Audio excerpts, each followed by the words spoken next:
অস্ট্রেলিয়ার সাবেক opener David Warner আন্তর্জাতিক ক্রিকেটকে বিদায় জানিয়েছেন আগেই। তবে ক্রিকেট ছাড়ার পর অনেকেই ভিন্ন ক্যারিয়ার বেছে নিলেও ওয়ার্নার এখনও বেছে নেয়নি তেমন কিছু, তবে চালিয়ে যাচ্ছেন ফ্র্যাঞ্চাইজি লিগ। 15 বছরের আন্তর্জাতিক ক্যারিয়ারে রেকর্ড ভাঙার ঘটনা তো রয়েছেই, পারফরমেন্স ছাড়াও বিভিন্ন ঘটনার কারণে তাকে নিয়ে আলোচনা সমালোচনা হয়েছে বহুবার। এসবের মাঝেই ওয়ার্নারকে দেখা গেল বন্দুক হাতে, কিন্তু প্রশ্ন হলো কেন বন্দুক হাতে ওয়ার্নার?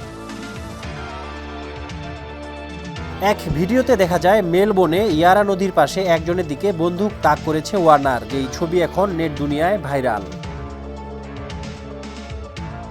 ছবিটি দেখে অনেকে ভেবেছেন ক্যারিয়ার জুড়ে আলোচিত সমালোচিত ওয়ার্নার কি তবে জড়িয়ে পড়েছেন কোনো অপরাধমূলক কর্মকাণ্ডে? বিষয়টি আসলে তেমন নয়। শুটিংয়ের কারণেই বন্দুক হাতে তুলে নিয়েছেন এই অজি কিংবদন্তি। ভিডিওতে দেখা যায় সাদা শার্ট ও সাদা প্যান্ট পরে ললিপপ খেতে খেতে হেলিকপ্টার থেকে নামছেন তিনি। অস্ট্রেলিয়ার বাহাতি ব্যাটারের শার্টে ছিল ফুল আঁকা। দেখা যায় হেলিকপ্টার থেকে নেমে বন্দুকধারী কয়েকজনের সঙ্গে উত্তপ্ত কথাবার্তা। পরে তিনি সোনালী রঙের একটি বন্দুক বের করে মানুষগুলোর দিকে গুলি ছোড়ার অভিনয় করেন।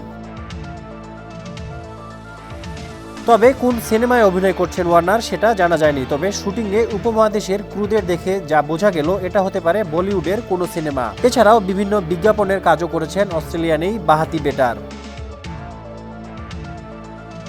স্পোর্টস ডেস্ক, সমকাল।